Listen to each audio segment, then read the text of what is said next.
Gold, trusted gold buyers. మీరు తాకట్టు పెట్టిన బంగారాన్ని విడిపించి ఈ రోజు ఉన్న మార్కెట్ ధరకు కొనబడను.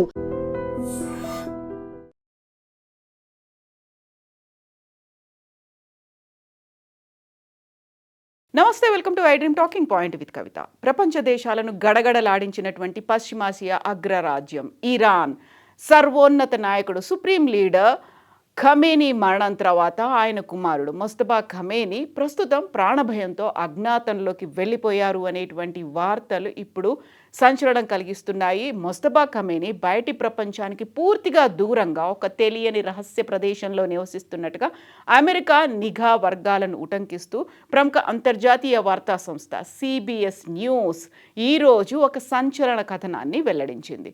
ప్రస్తుతం మొస్తఫా ఖమేనీ బయటి ప్రపంచంతో చాలా పరిమితమైనటువంటి సంబంధాలు మాత్రమే కలిగి ఉన్నాడని, ఈ పరిణామం ఇరాన్ అంతర్గత ప్రభుత్వ వ్యవస్థలను సంక్షోభంలోకి నెట్టిందని అమెరికా స్పష్టం చేసింది.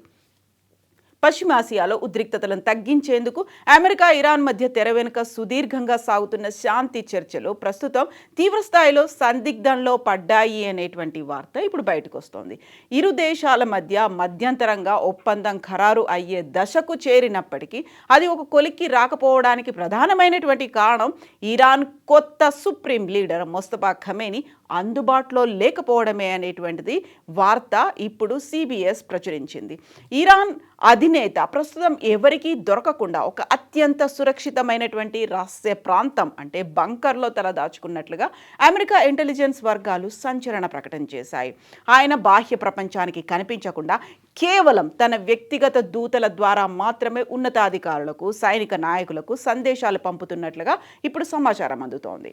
ఇజ్రాయెల్ దాడుల పరంపరలో మొస్తఫా ఖమేనీని కూడా తీవ్రంగా గాయపడినట్టుగా అంతర్జాతీయ మీడియాలో పెద్ద ఎత్తున కథనాలు వచ్చాయి. మొస్తఫా ఆరోగ్య పరిస్థితి ప్రస్తుతం విషమంగానే ఉందనేటువంటి వార్తలను ఇరాన్ ప్రభుత్వం అధికారికంగా తోసిపుచ్చినప్పటికీ, ఆయన పూర్తి ఆరోగ్యంతోనే ఉన్నారని ప్రకటించినప్పటికీ కూడా ఇప్పటి వరకు మొస్తఫా ఒక్కసారి కూడా బహిరంగంగా ప్రజల ముందుకు రాలేదు. కనీసం ఆడియో లేకుంటే వీడియో సందేశం కూడా ఇవ్వలేదు. ఒకప్పుడు కేవలం AIతో వచ్చినటువంటి ఒక మెసేజ్, ఆ తర్వాత ఆయన చేతిరాతతో వచ్చినటువంటి ఒక లెటర్, అది మొస్తఫా ఖమేనీదే అని చెప్పినప్పటికీ కూడా ఆయన నిజంగా సురక్షితంగా ఉన్నారా లేదా అనేటువంటి అనుమానాలు ఇప్పుడు అంతర్జాతీయంగా డౌట్ఫుల్గా మారాయి. వారాల తరబడి బంకర్లలోనే ఖమేనీ ఉన్నాడు అనేటువంటి వార్త ఇప్పుడు బయటకు వస్తోంది. ఇరాన్కు చెందినటువంటి సీనియర్ అధికారులు కూడా ఖమేనీని నేరుగా సంప్రదించలేకపోతున్నారని అమెరికా నిఘా వర్గాలు తెలిపాయి. అమెరికా ఇరాన్ ఒప్పందానికి సంబంధించినటువంటి ఒక ఫ్రేమ్ వర్క్ను మొస్తఫా ఖమేనీ చూసినట్లుగా మాకు సమాచారం అందింది. అయితే దానిపై ఆయన నుంచి ఇంకా ఎటువంటి సమాధానం రాలేదు. ఇరాన్కు చెందినటువంటి సీనియర్ అధికారులు కూడా ఖమేనీని నేరుగా సంప్రదించలేకపోతున్నారు. అందుకే చర్చలు ఆలస్యమవుతున్నాయి అని అమెరికా నిఘా వర్గాలు చెబుతున్నాయి. కానీ ఖమేనీతో పాటుగా టెహ్రాన్కు చెందినటువంటి పలువురు సీనియర్ నాయకులు కూడా వారాల తరబడి బంకర్లలోనే ఉంటున్నట్లుగా సమాచారం అందుతోంది.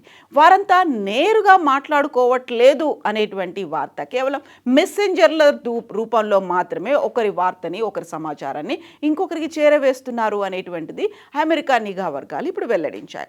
ఇప్పటి వరకు బహిరంగంగా కనిపించినటువంటి మొస్తఫా ఖమేనీ ఫిబ్రవరి 28న ఇరాన్పై అమెరికా, ఇజ్రాయెల్ దాడులు ప్రారంభించినటువంటి తొలి రోజే Iran supreme leader Ayatollah Ali Khamenei మరణం తర్వాత అదే రోజు దాడుల్లో ఈయన తీవ్రంగా గాయపడి ఉంటారు అనేటువంటి వార్త, అది ఇప్పటికీ సస్పెన్స్గా కొనసాగుతోంది. ఆ తర్వాత అలీ ఖమేనీ మరణం తర్వాత మొస్తఫాను తమ సుప్రీం లీడర్గా ఇరాన్ ఎన్నుకుంది. అయితే ఇజ్రాయెల్ జరిపినటువంటి దాడుల్లో మొస్తఫా కూడా తీవ్రంగా గాయపడ్డారని, ఆయన ఆరోగ్య పరిస్థితి గురించి పలు వార్తలు, వదంతులు వచ్చినప్పటికీ ఇరాన్ ఖండించింది. ఆయన ఆరోగ్యంగానే ఉన్నారు అంటూ వెల్లడించినప్పటికీ ఇప్పటి వరకు మొస్తఫా బహిరంగంగా కనిపించలేదు, మాట్లాడలేదు. దీంతో అనుమానాలు అనేది విపరీతంగానే ఉన్నాయి.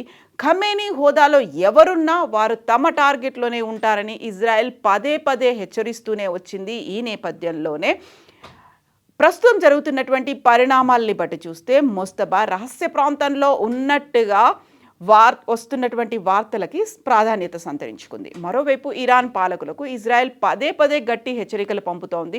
ఇరాన్ సుప్రీం లీడర్ హోదాలో ఎవరున్నా కూడా తమ ప్రధాన టార్గెట్గానే ఉంటారు అనేటువంటి మాటని ఇజ్రాయెల్ రక్షణ దళాలు స్పష్టం చేశాయి. ఇజ్రాయెల్ వైమానిక దాడులు, అత్యాధునిక నిఘా డ్రోన్ల భయం వల్లే మొస్తబా ఖమేనీ తన ప్రాణాలను కాపాడుకునేందుకు క్షిపణులకు కూడా అందలేని, క్షిపణులు కూడా ఛేదించలేని రహస్య బంకర్కే పరిమితం అయ్యారని ఇప్పుడు విశ్లేషకులు భావిస్తున్నారు.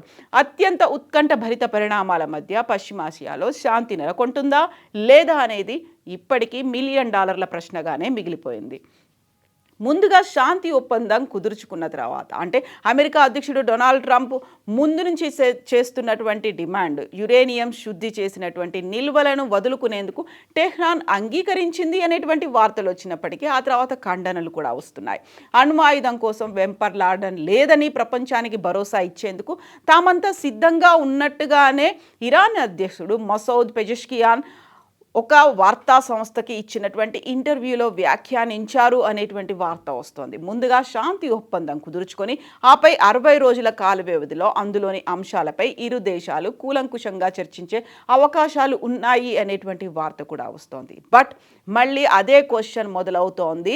మొస్తబా ఖమేనీ ఎక్కడున్నారు, ఎలా ఉన్నారు, సురక్షితంగానే ఉన్నారా, ఎందుకని బయటికి రావట్లేదు, నిజంగా జీవించే ఉన్నారా, సడన్గా అదృశ్యమైపోయారా? మొస్తబా ఖమేనీకి సంబంధించి ఫిబ్రవరి 28 తర్వాత ఇప్పటిదాకా కూడా ఖచ్చితమైనటువంటి అధికారిక వార్త కూడా రానటువంటి నేపథ్యంలో మళ్ళీ ఇప్పుడు మొస్తబా ఖమేనీకి సంబంధించి సరికొత్తగా అమెరికా నిఘా వర్గాలు వెల్లడించినటువంటి వార్త, ఆయన అదృశ్యమైపోయారు, రహస్యంగా క్షిపణులు కూడా ఛేదించలేనటువంటి బంకర్లలో తలదాచుకున్నారని. మొస్తబా ఖమేనీ బయటకు వస్తారా, లేకపోతే ఆయనకు సంబంధించినటువంటి అధికారికమైనటువంటి వార్త మెసెంజర్ల రూపంలో ఆయన బయటకు వస్తుందా? ఈ మొత్తం సంక్షోభానికి ఎప్పుడు ఫుల్ స్టాప్ పడబోతోంది? బోల్డని క్వశ్చన్ మార్క్స్ అయితే కనిపిస్తున్నాయి. అదే $1 మిలియన్ క్వశ్చన్స్గా కూడా మిగిలిపోయాయి. మీరేమనుకుంటున్నారో కామెంట్స్ రూపంలో తెలియజేయండి.